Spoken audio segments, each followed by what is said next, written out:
Nazi Germany, led by Adolf Hitler, started World War II in 1939. Driven by ideologies of hate and ambition, the Nazi regime aimed to conquer Europe. The Wehrmacht achieved quick victories. Poland was divided between Germany and the Soviet Union. Denmark, Norway, Holland, Belgium and France fell. Only Great Britain resisted in the Battle of Britain. Operation Barbarossa, launched on June 22, 1941, was the largest land invasion in military history. Millions of German soldiers, along with troops from countries allied with the Axis powers, crossed the Soviet border in a surprise attack. The initial offensive was marked by its speed and brutality, a true blitzkrieg. German forces penetrated deep into Soviet territory, spreading destruction. The Luftwaffe dominated the skies, bombing cities and Soviet air bases. Soviet communication and supply lines were cut, but the vastness of the Soviet territory and the fierce resistance of the Soviet people became formidable obstacles. In 1942, Operation Barbarossa was losing steam. The German advance was halted on the outskirts of Moscow. Hitler, obsessed with Stalingrad, diverted resources to this battle. The capture of Stalingrad would be a symbolic and strategic victory. For Stalin, defending Stalingrad was a matter of honor. The Battle of Stalingrad would become decisive in the history of the war. The German Sixth Army, commanded by General Friedrich Paulus, was considered one of the most experienced and well-equipped military units in the world, a steamroller. Veterans of victorious campaigns in Poland, France and Ukraine, the soldiers of the Sixth Army were confident in their ability to conquer Stalingrad. They believed that the capture of the city would be just another victory in their unstoppable march east, like a runaway train. However, the German military leadership, in their arrogance, underestimated the determination of the Red Army and the city's ability to resist. Stalingrad, a densely populated industrial center with tall buildings and fortified factories, would turn into a nightmare for the invaders, a living hell. The German superiority in tanks and artillery would be negated by the claustrophobic nature of urban combat. Rain of fire over Stalingrad, the city in ruins. On August 23, 1942, the Luftwaffe unleashed a relentless aerial bombardment on Stalingrad, a deluge of fire. Waves of Stuka bombers dropped tons of explosives on the city, transforming it into an inferno of fire and rubble, as if hell itself had settled there. Buildings collapsed, bridges crumbled, and the Volga River boiled with the impact of bombs. The civilian population, caught in the crossfire, sought shelter in basements and makeshift shelters, praying for salvation.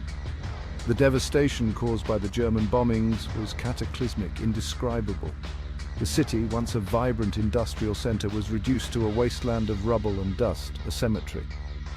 The civilian death toll was estimated in the tens of thousands, an unimaginable tragedy.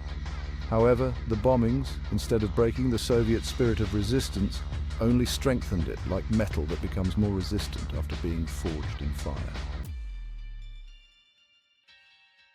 A battle of wills, close combat and despair.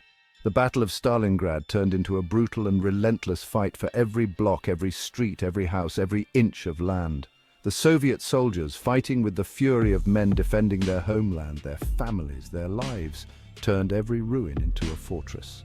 Snipers positioned themselves on rooftops and windows like guardian angels of death, while assault units launched surprise attacks against German positions.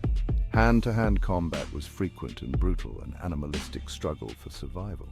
Bayonets, knives, shovels, and even bare fists were used in a desperate fight for survival.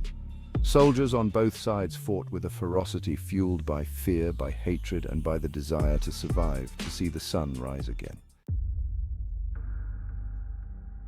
Snipers and bombs, the terror of Rattenkrieg. The Germans, accustomed to mobile warfare and air superiority, found themselves trapped in a type of urban warfare for which they were unprepared, a mousetrap. The close combat amidst the rubble and ruins of Stalingrad favored the Soviet defenders, who knew every nook and cranny of the city like the back of their hands. Soviet snipers, like the legendary Vasily Zaitsev, became legends, terrorizing German soldiers with their deadly accuracy, each shot a bullseye. The Germans nicknamed the fighting in Stalingrad Rattenkrieg, Rat War, a reflection of the brutal and inhumane conditions faced by both sides, an animalistic struggle amidst mud, blood, and rubble. The front lines were constantly shifting, and soldiers often couldn't tell friend from foe amidst the confusion and terror, a true hell on earth. Operation Uranus, the Soviet trap closes. While the Germans were trapped in Stalingrad like an animal in a trap, the Soviets were planning a massive counter-offensive. Operation Uranus, launched on November 19, 1942, aimed to encircle and destroy the German Sixth Army, a daring plan. Fresh Soviet troops equipped with T-34 tanks, the Soviet Steel Beast and Katyusha rocket launchers, the pride of Soviet artillery, attacked the weak flanks of the German lines, defended by poorly equipped and demoralized Romanian and Italian units. The Soviet attack, like an avalanche, caught the Germans by surprise. The Axis defenses crumbled under the relentless assault like a broken dam. Within days, Soviet forces met west of Stalingrad, completing the encirclement. The German Sixth Army, once invincible, the pride of the Wehrmacht, was caught in a deadly trap, like a cornered animal. Surrounded and desperate, the Sixth Army in collapse. Surrounded and under constant artillery bombardment, the German soldiers in Stalingrad faced an increasingly desperate situation. With each passing hour, hope dwindled. The Russian winter, general winter, arrived in all its fury, with temperatures plummeting below zero, freezing to the bone. Hunger, cold, and disease, like specters of death, spread through the German ranks, weakening the bodies and minds of the soldiers. Supplies of food, ammunition, and medicine dwindled with each passing day, every hour, every minute. Hitler, in his bunker in Berlin, far from the reality of the front line, refused to authorize a retreat. He believed that the Sixth Army could hold out until spring, when a new German offensive, unrealistic, would relieve the siege. However, the situation in Stalingrad was unsustainable. Hope, a mirage in the desert. Surrender at Stalingrad, the end of a disastrous campaign. On January 31, 1943, General Paulus, promoted to Field Marshal by Hitler in the hope that he would fight to the death, an empty gesture, surrendered the remnants of the German Sixth Army. Of the nearly 300,000 German soldiers who crossed the Volga River in August 1942, confident of victory, only 91,000 surrendered, ghosts of the battle. The rest were dead, wounded, or missing, swallowed by the fury of the battle. The Battle of Stalingrad had come to an end after 200 days and nights of brutal fighting, an eternity of suffering. The Soviet victory was a turning point in World War II, a milestone in history marking the end of the German advance on the Eastern Front and the beginning of the downfall of the Third Reich. The legacy of Stalingrad, a symbol of resistance and victory.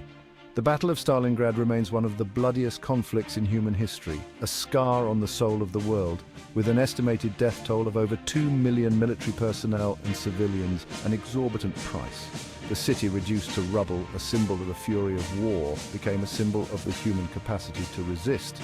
Even in the face of unimaginable adversity, a beacon of hope amidst darkness. The Soviet victory at Stalingrad had a profound impact on the course of World War II, changing the course of history. It shattered the myth of German invincibility, boosted the morale of the Allies, and marked the beginning of the final march towards Berlin, the Wolf's Lair. The Battle of Stalingrad serves as a timeless reminder of the human cost of war and the importance of courage, resilience, and solidarity in the face of tyranny, values that echo through time.